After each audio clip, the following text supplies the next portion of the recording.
বহিষ্কাৰক লৈ কঠোৰ হৈছে মুখ্যমন্ত্ৰী ডক্টৰ হিমন্ত বিশ্ব শৰ্মা। মুখ্যমন্ত্ৰীগৰাকীয়ে এই কথা স্পষ্ট কৰি দিছে, এনআৰচি আৰু বিদেশী বহিষ্কাৰৰ মাজত কোনো ধৰণৰ সম্পৰ্ক নাই। মুখ্যমন্ত্ৰীগৰাকীয়ে উল্লেখ কৰিছে যে এনআৰচিৰ নাম নাথাকিলেও বিদেশী হলে বিদেশী হলে বহিষ্কাৰ কৰা হ'ব। মুখ্যমন্ত্ৰীগৰাকীয়ে এই কথা উল্লেখ কৰিছে, এনআৰচিৰ নাম সোমালে বিদেশী স্বদেশী হৈ নাযায়। কঠোৰ হৈছে মুখ্যমন্ত্ৰী ডক্টৰ হিমন্ত বিশ্ব শৰ্মা। এনআৰচি আৰু বিদেশী বহিষ্কাৰৰ মাজত কোনো ধৰণৰ সম্পৰ্ক নাই। এনআৰচিত যদি নাম আছেও, যদি বিদেশী হয় তেন্তে বহিষ্কাৰ কৰা হ'বই। মুখ্যমন্ত্ৰী ডক্টৰ হিমন্ত বিশ্ব শৰ্মাৰ মন্তব্য আছে, তাৰ আগতে তথ্য দিয়াৰ চেষ্টা কৰিছো। এনআৰচিৰ নাম থাকিলেও বিদেশী হলে বহিষ্কাৰ কৰা হ'বই। মুখ্যমন্ত্ৰী ডক্টৰ হিমন্ত বিশ্ব শৰ্মাই এই কথা স্পষ্টভাৱে উল্লেখ কৰিছে। বিদেশী বহিষ্কাৰক লৈ কঠোৰ হৈছে মুখ্যমন্ত্ৰী ডক্টৰ হিমন্ত বিশ্ব শৰ্মা। বিদেশী বহিষ্কাৰ আৰু এনআৰচিৰ মাজত কোনো ধৰণৰ সম্পৰ্ক নাই বুলি মুখ্যমন্ত্ৰী ডক্টৰ হিমন্ত বিশ্ব শৰ্মাই স্পষ্ট কৰি দিছে। বিদেশী বহিষ্কাৰ আৰু এনআৰচি সম্পূৰ্ণ বেলেগ। এনআৰচিত যদি নামো আছে, তেওঁ যদি বিদেশী হয় তেন্তে বহিষ্কাৰ কৰা হ'বই। এনআৰচিত নাম সোমালে বিদেশী স্বদেশী হৈ নাযায়। মুখ্যমন্ত্ৰী ডক্টৰ হিমন্ত বিশ্ব শৰ্মাই স্পষ্টভাৱে এই কথা উল্লেখ কৰিছে, এনআৰচিত নাম থাকিলেও বিদেশী হলে বহিষ্কাৰ কৰা হ'বই। মুখ্যমন্ত্ৰী ডক্টৰ হিমন্ত বিশ্ব শৰ্মাই এই কথা উল্লেখ কৰিছে, বিদেশী খেদি দিয়াৰ অধিকাৰ মহামান্য উচ্চতম ন্যায়ালয়ে দিছে।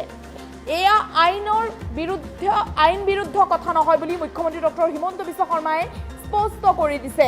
বিদেশী হলে বহিষ্কাৰ কৰা হ'বই, লাগে এনআৰচিত নামো থাকক, তথাপিও বহিষ্কাৰ কৰা হ'বই যদিহে বিদেশী হয়। মুখ্যমন্ত্ৰী ডক্টৰ হিমন্ত বিশ্ব শৰ্মাই বৃহৎ ঘোষণা কৰিছে। গতিকে এনআৰচি আৰু বিদেশী বহিষ্কাৰৰ মাজত কোনো ধৰণৰ সম্পৰ্ক নাই বুলি মুখ্যমন্ত্ৰীগৰাকীয়ে এই কথা স্পষ্ট কৰি দিছে।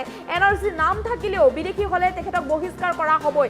বিদেশী বহিষ্কাৰক লৈ মুখ্যমন্ত্ৰী ডক্টৰ হিমন্ত বিশ্ব শৰ্মা কঠোৰ হৈছে যে বিদেশীক বহিষ্কাৰ কৰা হ'বই। এনআৰচিত যদিও নামো থাকে, নাম থাকিলেও বহিষ্কাৰ কৰা হ'ব। এনআৰচি আৰু বিদেশী বহিষ্কাৰৰ মাজত কোনো ধৰণৰ সম্পৰ্ক নাই। মুখ্যমন্ত্ৰী ডক্টৰ হিমন্ত বিশ্ব শৰ্মাই এই কথা স্পষ্ট কৰি দিছে। যিহেতু বহুলোকে এই অভিযোগ উত্থাপন কৰি থাকে যে বিদেশীক বুলি কিয় বহিষ্কাৰ কৰা হ'ল, এনআৰচিৰ নাম আছিল, এনআৰচিৰ নাম থকাৰ পিছতো কিয় বিদেশী সজোৱা হ'ল, এনেধৰণৰ অভিযোগ উত্থাপন কৰা হয়। দীৰ্ঘ সময়ৰ পৰা এই অভিযোগ শুনি অহা হৈছে। গতিকে মুখ্যমন্ত্ৰী ডক্টৰ হিমন্ত বিশ্ব শৰ্মাই এই কথা স্পষ্ট কৰি দিছে যে এনআৰচিৰ নাম যদিও থাকে, এনআৰচিত নাম থাকিলেও বিদেশী হলে তেখেতক বহিষ্কাৰ কৰা হ'বই। মুখ্যমন্ত্ৰী ডক্টৰ হিমন্ত বিশ্ব শৰ্মাই এই কথা স্পষ্ট কৰি দিছে। মুখ্যমন্ত্ৰীগৰাকীয়ে এই কথা উল্লেখ কৰিছে যে সৰ্বোচ্চ ন্যায়ালয়ে স্পষ্ট কৰি দিছে এই কথা, এনআৰচি আৰু বিদেশী বহিষ্কাৰৰ মাজত কোনো ধৰণৰ সম্পৰ্ক নাই। সদনত মুখ্যমন্ত্ৰী ডক্টৰ হিমন্ত বিশ্ব শৰ্মাই এই ডাঙৰ মন্তব্য কৰিছিল। মুখ্যমন্ত্ৰীগৰাকীয়ে এই কথা উল্লেখ কৰিছে যে এজন আবেদনকাৰীয়ে আবেদন কৰিছিল বিদেশী বহিষ্কাৰ সন্দৰ্ভত। এনআৰচিৰ নাম আছিল, কিন্তু এনআৰচিৰ নাম থকাৰ পিছতো বিদেশী চিনাক্ত কৰা কিয় হৈছে বুলি বা বিদেশী বুলি চিনাক্ত কৰাটো অযুক্তিকৰ বুলি উল্লেখ কৰিছিল। আৰু এই আবেদন সন্দৰ্ভত সৰ্বোচ্চ ন্যায়ালয়ে ডাঙৰ নিৰ্দেশ দিছিল, এনআৰচি নিজৰ ৰাস্তাত, বিদেশী চিনাক্তকৰণ প্ৰক্ৰিয়া হৈছে সুকীয়া। গতিকে এনআৰচিৰ নাম থাকিলেও চৰকাৰে চলাব পাৰিব বিদেশী চিনাক্তকৰণ প্ৰক্ৰিয়া। কোনো চাৰ্কল অফিচাৰে এনআৰচি বনাই দিলে বন্ধ হৈ নাযায় চৰকাৰৰ এই বৃহৎ অভিযান। মুখ্যমন্ত্ৰী ডক্টৰ হিমন্ত বিশ্ব শৰ্মাই এই কথা স্পষ্ট কৰি দিছে যে এনআৰচি আৰু বিদেশী বহিষ্কাৰৰ মাজত কোনো ধৰণৰ সম্পৰ্ক নাই। এনআৰচিত যদিও নাম আছে, এনআৰচিত নাম থাকিলেও কিন্তু বিদেশী হলে বহিষ্কাৰ কৰা হ'বই। কঠোৰ হৈছে মুখ্যমন্ত্ৰী ডক্টৰ হিমন্ত বিশ্ব শৰ্মা যে বিদেশী হলে বহিষ্কাৰ কৰা হ'বই। অভিযোগ যিহেতু দীৰ্ঘ সময়ৰ পৰা উত্থাপন কৰা হৈছিল যে এনআৰচিত নাম আছে, এনআৰচিৰ নাম থকাৰ পিছত কিয় বিদেশী সজোৱা হ'ল, এনআৰচিৰ নাম থকাৰ পিছত কিয় বিদেশী বুলি চিনাক্ত কৰা হ'ল, এনেধৰণৰ অভিযোগ দীৰ্ঘ সময়ৰ পৰা উত্থাপন কৰা হৈছিল। আৰু তাৰ পিছতে মুখ্যমন্ত্ৰী ডক্টৰ হিমন্ত বিশ্ব শৰ্মাই সকলোকে স্পষ্ট কৰি দিছে যে এনআৰচিত নাম থাকিলে নহ'ব, যদিহে তেখেত বিদেশী তেন্তে বহিষ্কাৰ কৰা হ'বই। মুখ্যমন্ত্ৰী ডক্টৰ হিমন্ত বিশ্ব শৰ্মাৰ মন্তব্য আছে, এই মুহূৰ্তত মন্তব্য আগবঢ়াইছো। বিদেশী বহিষ্কৰণৰ ক্ষেত্ৰত এনআৰচিৰ কোনো সম্পৰ্ক নাই। এনআৰচিত নাম থাকিলেও যদি বিদেশী তাক খেদিব পাৰে। ড্ৰাফট এতিয়াতো এনআৰচিটো ফাইনেল এনআৰচি হৈ গ'ল, এতিয়াতো ড্ৰাফট এনআৰচি নাই। শব্দত মানে ফাইনেল এনআৰচি হ'লেও এনআৰচিখন এনেকুৱা বস্তু নহয় যে এনআৰচিত মই ভুল কৰি সোমাই গ'লোঁ মানে কামটো হৈ গ'ল।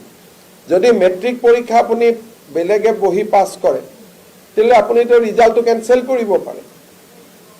ধৰক মোৰ হৈ বহিলে জয়ন্ত মল্ল বৰুৱা, পাছ কৰিলোঁ, পিছত প্ৰমাণ হ'ল যে মই বহা নাছিলোঁ, জয়ন্ত মল্ল বৰুৱাই বহিছিলে, পাছ কৰিলেওতো পাছটো ফেইল হ'ব নহয়।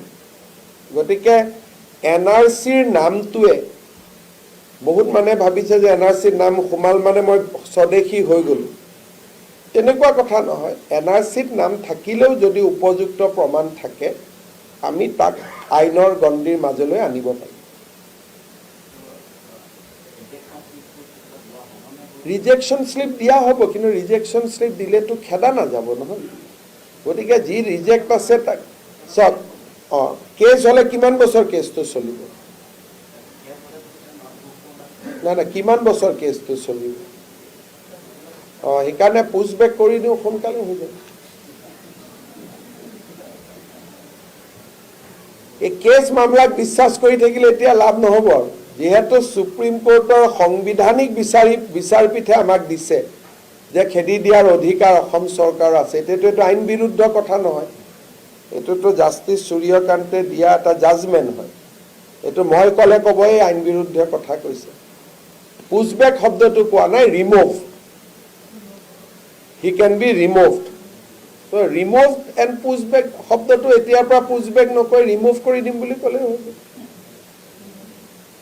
কথাটো শব্দটো একেই, মিনিংটোতো একেই। আৰু এটা বস্তু আছে তাতে, remove from Assam and India. অকল মাত্ৰ অসমৰ পৰাও খেদি দিব পাৰি।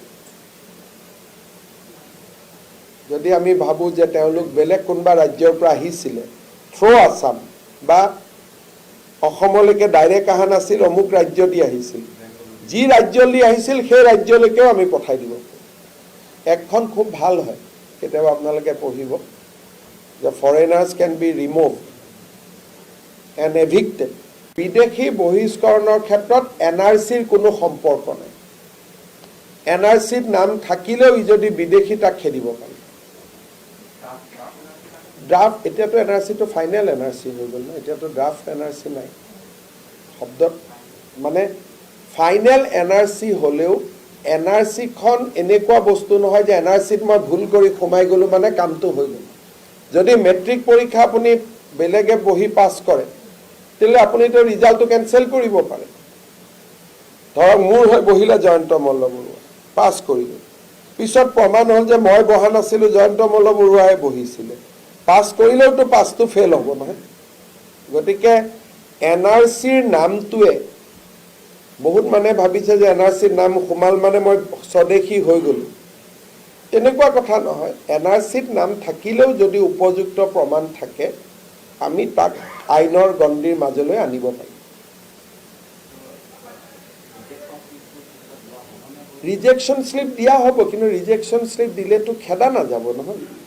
গতিকে যি ৰিজেক্ট আছে তাক চাওক, কেছ হ'লে কিমান বছৰ কেছটো চলিব? নাই কিমান বছৰ কেছটো চলিব? সেইকাৰণে পুছবেক কৰি দিওঁ, সোনকালে হৈ যায়। এই কেছ মামলাক বিশ্বাস কৰি থাকিলে এতিয়া লাভ নহ'ব আৰু, যিহেতু সুপ্ৰিম কোৰ্টৰ সাংবিধানিক বিচাৰপীঠে আমাক দিছে যে খেদি দিয়াৰ অধিকাৰ অসম চৰকাৰৰ আছে। এতিয়াতো এইটো আইন বিৰুদ্ধ কথা নহয়, এইটোতো জাষ্টিছ সূৰ্যকান্তে দিয়া এটা জাজমেণ্ট হয়। এইটো মই ক'লে ক'ব এই আইন বিৰুদ্ধ কথা কৈছে। পুছবেক শব্দটো কোৱা নাই, ৰিমুভ। হি কেন বি ৰিমুভড। তো ৰিমুভ এণ্ড পুছবেক শব্দটো এতিয়াৰ পৰা পুছবেক নকৈ ৰিমুভ কৰি দিম বুলি